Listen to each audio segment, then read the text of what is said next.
Hi, this is Jamie Shanks at Sales for Life, and we are about to embark on a fantastic journey teaching sales executives, marketing executives, and sales enablement executives how to drive business socially. What I really want to do is to be able to ensure that everybody understands how they can build a social selling system internally. Now, this is a keynote speech. I want everybody on the call pass this recording afterwards to your sales executive team if they're unable to join. This is a particular track built amongst the entire Social Selling Summit that is focused and dedicated to the executives on your team. Now, you've probably heard from all the other speakers that social selling is clearly the way that the world is moving. Now, at the end of the day, I'm not going to rehash all the statistics that you keep hearing. You're going to have other speakers that are going to do that for you. And guess what? You signed up for this because you believe inherently that social selling is valuable. But there are a couple key statistics that I want you to hone in on, especially one on the far right, the one coming from Corporate Visions. 3/4 of deals are awarded to the sales professional that is first to provide value and insight during the buying journey.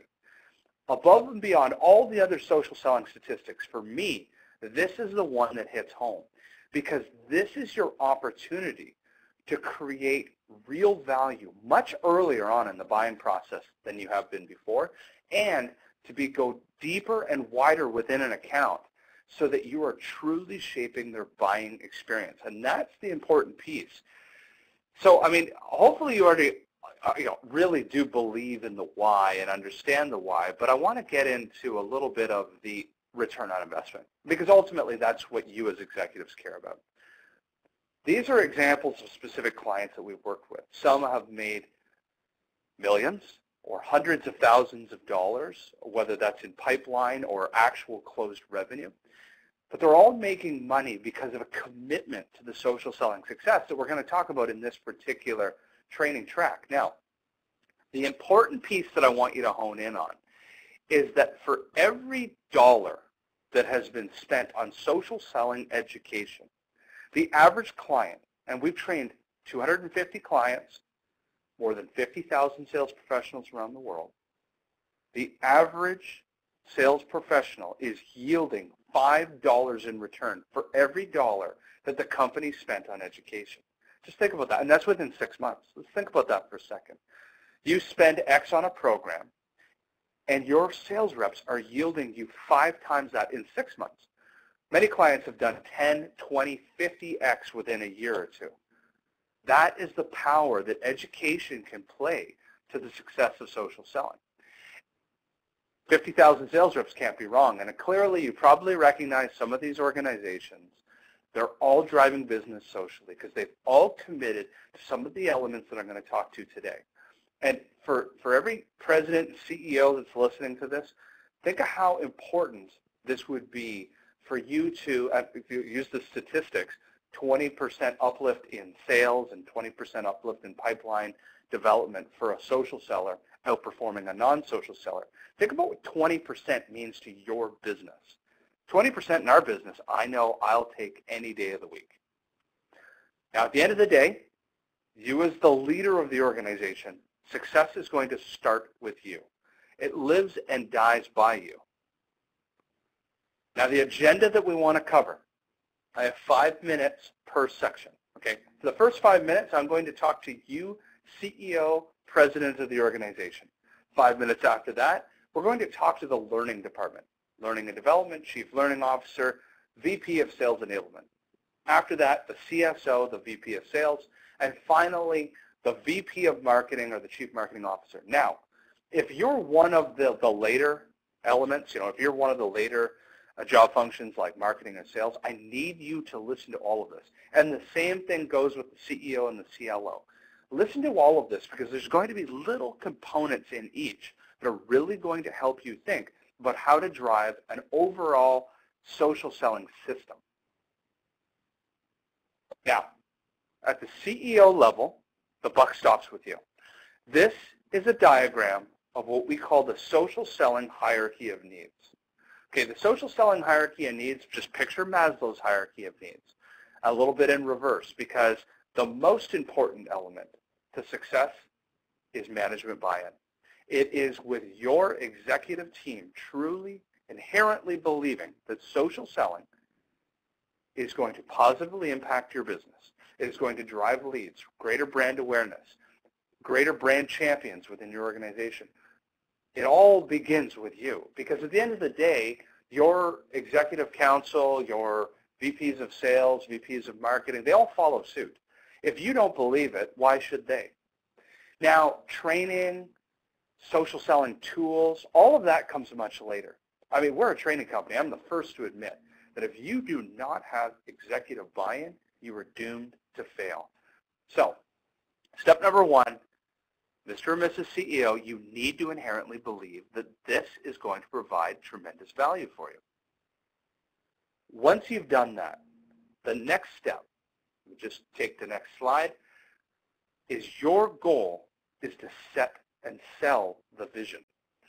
Your job is to stand on the soapbox and tell the team why we're going to embark on this journey, how we're going to change our corporate culture. This shouldn't just be, hey, sales enablement team or sales team, you guys go just do it. Just go do it and give me the results of how this looks maybe a year from now. No, that doesn't work. This needs to be a top 3 initiative. And I really do teach this all the time, that if you're setting your vision for the sales and marketing function of your organization, if this isn't part of 3x3, and what I mean by 3x3, and not to steal from Steve Richards' 3x3, but what I mean by 3x3 is it needs to be one of the top 3 sales initiatives over the next 3 years. Social selling doesn't happen overnight. Don't expect that it will. But if you could believe and agree that this is one of the top 3 learning initiatives that you're in education systems that your team needs to go through over the next 3 years, then A, you're in the right position. B, your job is to now sell that to the team. Why, when, how, what it's going to do for you. All of your sales team is looking up at you thinking, whatever he or she believes, I'm going to go into battle for you. I'm going to do this. Now, let me give you a real life example. You as the CEO have a finance team, operations, human resources. You also have 3 major functions for sales and marketing. Number 1, you have the sales leaders. Number 2, you have marketing. Number 3, you have enablement and education. Okay, call them your 3 amigos. The 3 amigos have to be part of this program. You must assemble all 3. You cannot leave out any one of them. For anyone listening on this call that is a mid-market or enterprise organization, all 3 must be at the table, must be bought in, and must be aligned. I'm going to give the real-life example of SAS. This organization got it from day one. From the very first time we started talking to them, they brought all of this counsel to the very first meetings, right from needs analysis, all the way to doing their first pilot. After their pilot, they had a phased rollout program to indoctrinate social in their entire ecosystem. Their entire sales organization is going through social selling. Now, the key ingredient is you had, as an example, you have Jen, you have Christine, you have all the teammates. You have Alan from enablement.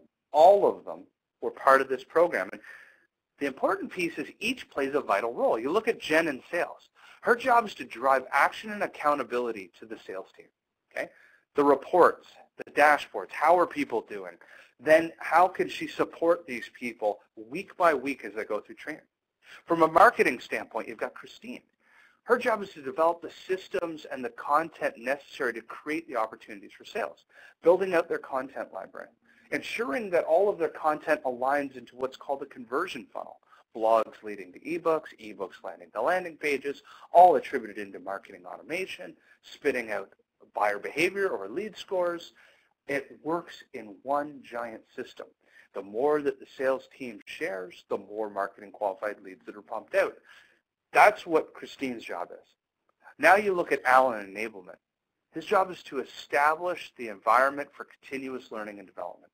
because Alan, as an educator, understands that this cannot be one and done, that this is a behavioral shift. And for it to be a behavioral shift, we need to develop a program that ensures adoption. The reason that SaaS is so successful is because they assembled the three amigos, and you as the CEO need to do the same with your organization. Now, this is the warning I'm going to give you. Listen, training 250 companies plus, I've seen good, bad, and ugly. And what has really been a failure is everybody raising their hand and then pointing at another person and saying their job is ownership. You as the CEO can't allow just sales or just marketing or just enablement to be responsible for the success of social selling. The ownership does not come with one person or one group, because inevitably here's what happens.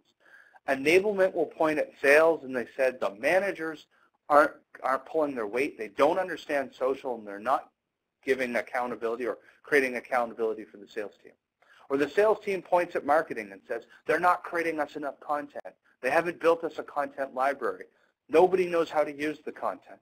Or marketing points the finger back at enablement and says, we're just doing workshops. There's no real systems. We're not tracking learning behavior.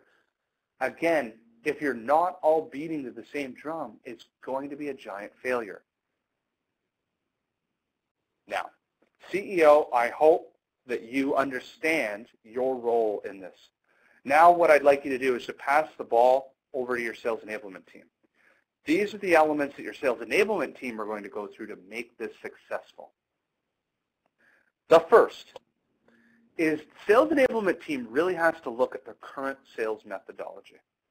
And does the current sales methodology address what social typically can help solve?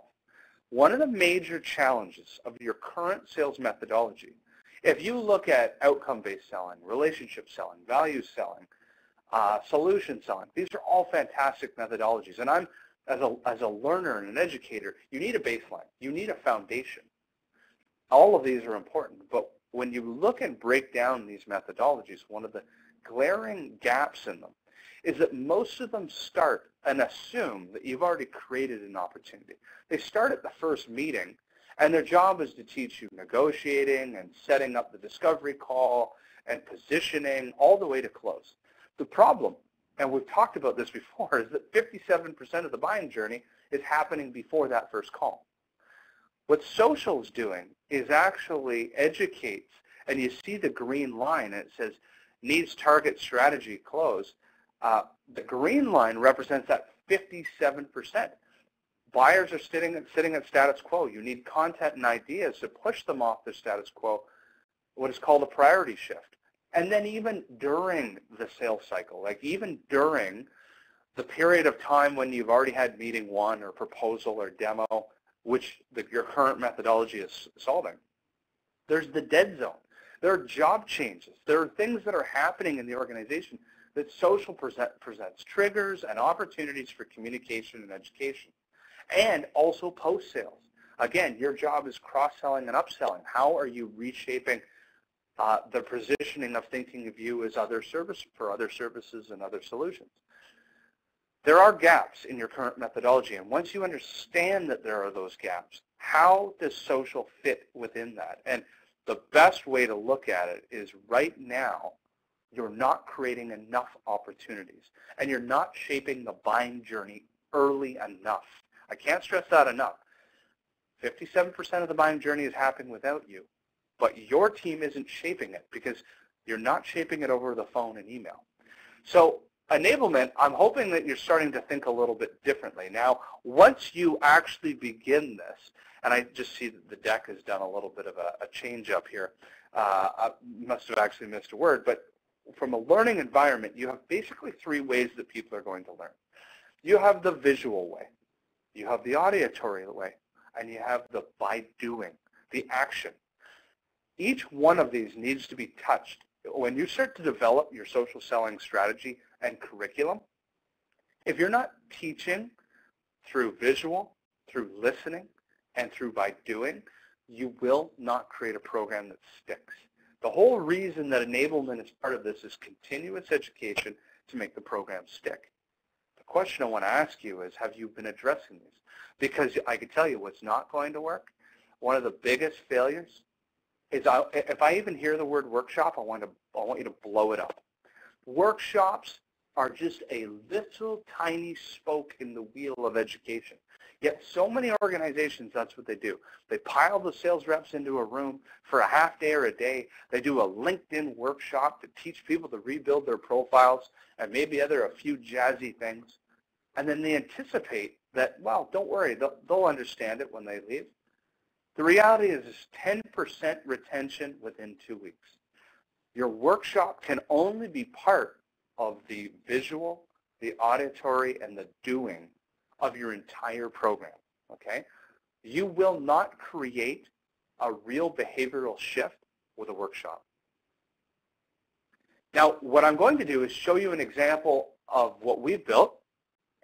We've built some amazing best practices after training 250 clients around the world. Take from these best practices. We developed a thing called the learning loop. And the learning loop guaranteed adoption because it touched on all the other elements that make people successful. And you've probably heard that repetition is the mother of all education because it's true. So let's actually walk through how the learning loop works. At the top right, you see instructor-led training. See, we actually do blended learning, but we do it in reverse. And what I mean by that is what we do is we lead with an hour-long webinar. And in that webinar, the student learns 3 new tips. And on that live call, we pass them controls. We have them do the actions. We talk it through. We make it a discussion. It's really live in tools like LinkedIn and Twitter and Hootsuite and on all the elements that make up social selling. At the end of that particular call, and remember, this is what makes it scalable. The webinar can be recorded. It can be delivered to anywhere in the world. Afterwards, you then pass controls to a student, and you make it peer-to-peer run. And that student stands on the soapbox, and you see just below instructor-led training, it says organized study hall. The student's job is to take the assignments, the learning objectives of that particular module, and to talk with the team about it from a peer-to-peer standpoint. What did they mean when they were talking about X, Y, and Z? What is the context, and what does it mean to our business? And they do the quizzes and assignments together so that everybody moves at the same pace.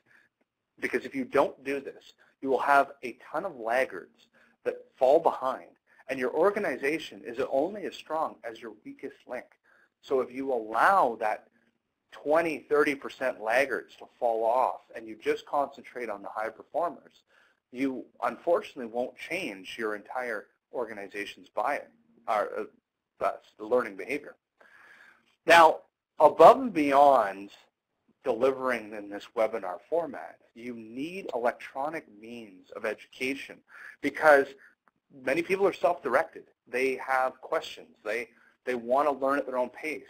And so use your learning management system or some other form of communication, but in a video format, using YouTube. For us, we use an enterprise-level learning management system that allows the sales reps to come in and watch videos and workbooks and guides all online in this environment. And it's trackable. How is the student doing? And you can see them go through the education process through a learning management system. As you move up the wheel, it says mentored learning. So what we've done is we've given workshops. We've given online ways of learning, but some people learn by doing, and they want to ask questions. They want to give real-life examples. So what we did is we created a call line every day, Monday to Friday, where a subject matter expert on our team was available to speak to any of the students. And this was highly powerful because all of a sudden, a sales professional has learned by watching, learned by listening, and watching videos as well. But now they want to do, and they have real-life questions, challenges. And so this is an opportunity for them to ask an expert and to be able to implement that idea immediately. And then finally, we applied technology to this. It says Social Buddy at the top. This isn't for everybody, but what we've done is created browser extensions and tutorials live in the tools like LinkedIn and Twitter to continuously help the education process. Now, The reason that it's called a learning loop is because it loops. The education never stops. The only thing that stops, or the only thing that changes, is the content builds upon itself week after week after week. And you do this for a series of months, and you will absolutely change the student's behavior. This is the learning loop that your enablement team needs to indoctrinate into the system to make it effective. Now, you start thinking about measuring your leading indicators. Okay, this is an important piece because right now the education team is not developing a system, or most organizations, to be able to understand how the learning will impact actions and activities and then ultimately impact revenue. We created a proprietary leading indicator score system, called it the LBI score, Leading Behavior Index. Now, for us, we are able to do this because of a learning management system. What your job to do is enablement, is to create your own learning behavior score. Are people attending class? Are they doing the assignments? Are they digesting content? Are they showing activities of success? Because what ends up happening is you then move to current indicators, which is like social activity in LinkedIn or in HubSpot in your marketing automation. And then ultimately they move to lagging indicators, which are in your Salesforce.com or whatever CRM. This is your sales pipeline. Remember that if 90 days from now you look at your sales pipeline and you say, wow, people aren't doing so well socially, those are lagging indicators. You can't do anything about that. Unfortunately, you have to go change behavior, then monitor activity to then see results. So you and enablement are responsible for creating leading indicator scores that you can give to managers to stack rank and show these are the students that have a higher probability long-term of creating greater results because of what they're doing. Measure those leading indicators. Because here's the end result. Top learners will outperform your other sales professionals. This is an example of higher rate, and I've pulled the numbers out of here. But here is the end result. You have a line in the middle going up and down, which is their social selling index score. LinkedIn does a fantastic job of creating a current indicator called the social selling index score. Their average score was 70 as an organization after training, which is high, much, much higher than the average organization. And what we've done is we've plotted sales reps against that average. And then the line that goes across, left to right, is the average learning behavior score.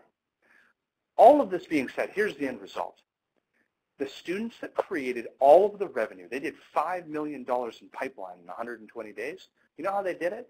Because the students that showed that they were learning, that all were above average in the learning behavior index, were also the same students that were above average in their social selling index score, the current indicator, all created all the revenue, which is the lagging indicator. So education equals current activity equals pipeline growth. Now, finally, as we wrap up for the enablement team, the last piece is that the best ideas and best practices come from your organization, inside your organization. Develop a crowdsourcing model. That's how we built all of our curriculum. The students themselves will contribute to new best practices and ideas that are going to fuel the growth of your curriculum. This becomes a big challenge if you don't do this because social selling changes every 30, 60, 90 days.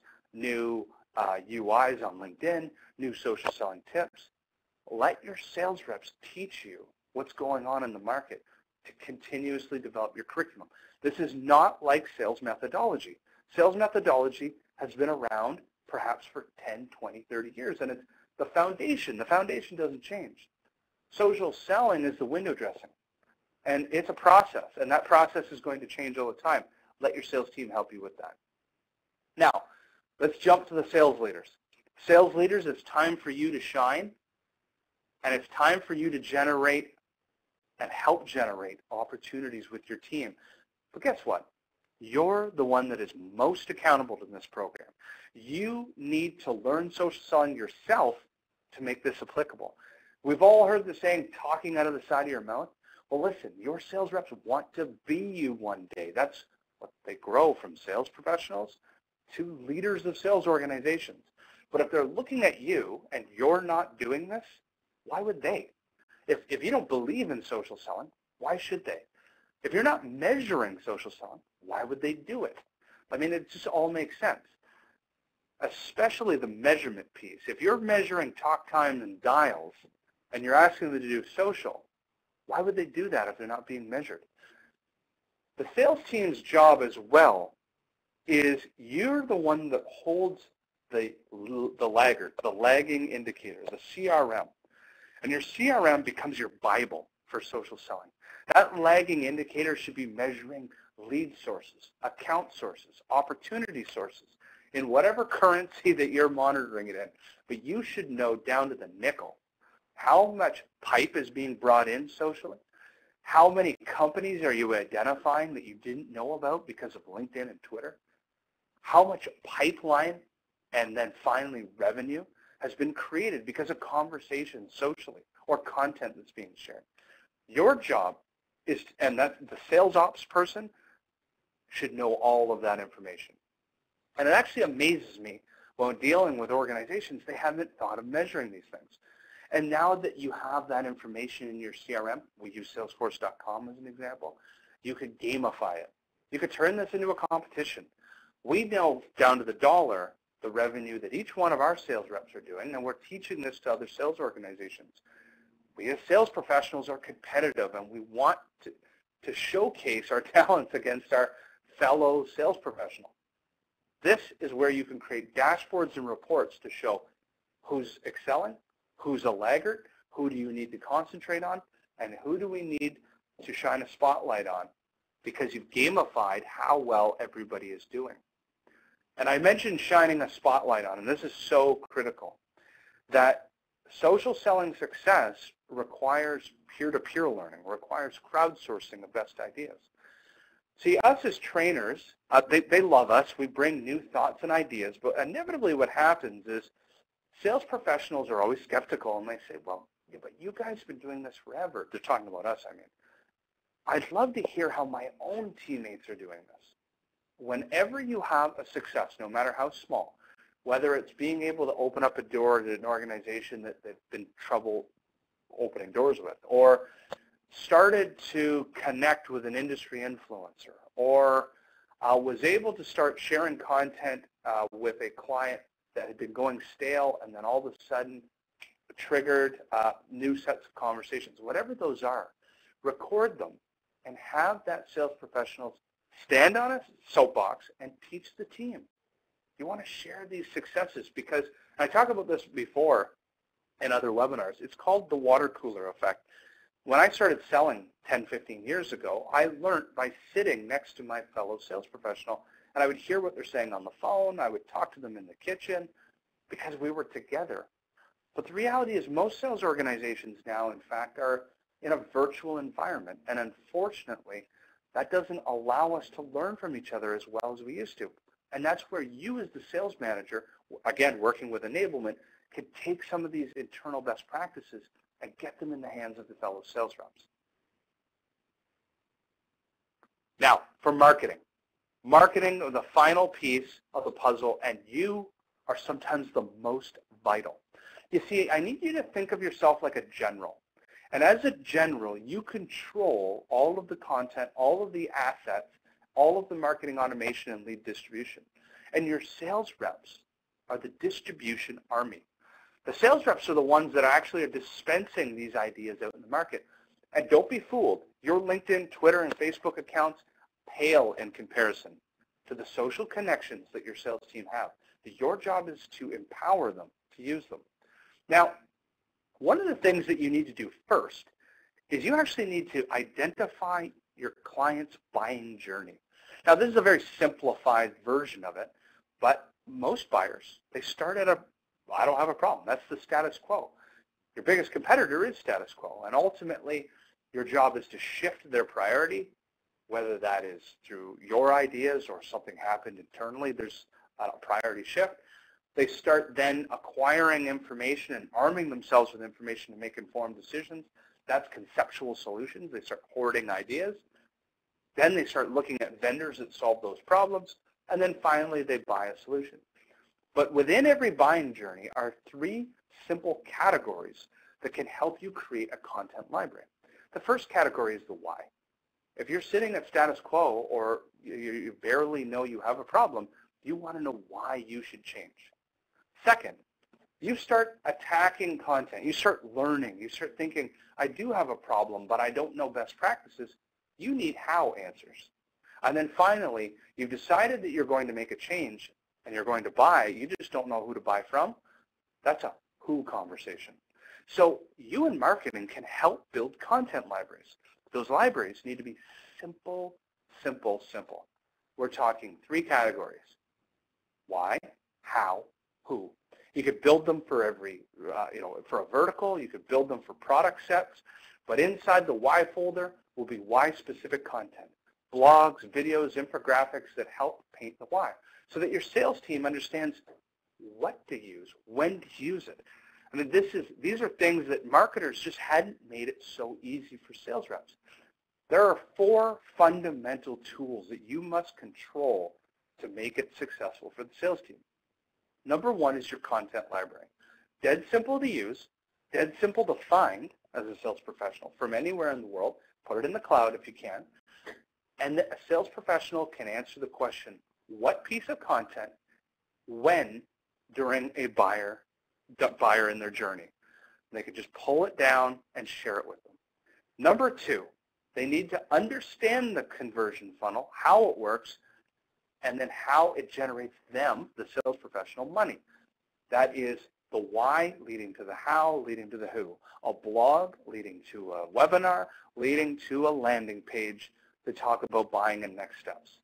And that how, when a lead comes in, it gets transferred into marketing automation is the next piece. It says marketing automation at the top. Whatever your marketing automation tool that you're using, you need to integrate your social campaigns into marketing automation, which finally at the bottom drives buyer behavior scores, or also known as the lead scores.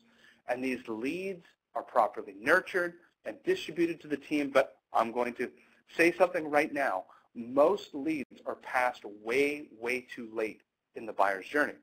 You see, most lead scores are assuming that, they do a couple of these actions and now they're interested.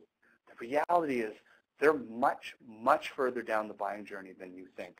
Because remember, they've been attacking content from various sources. You need to get it into your sales rep's hands much faster.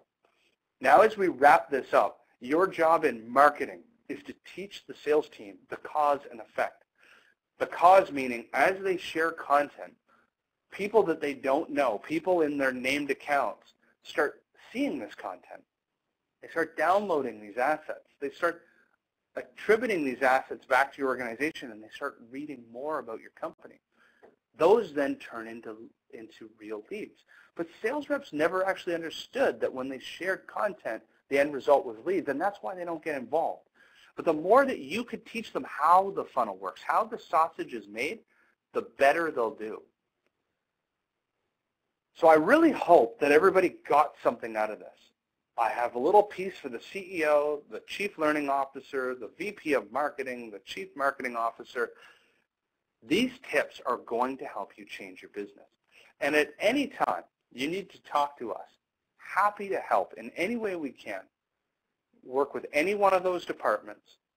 This is Jamie Shanks at Sales for Life.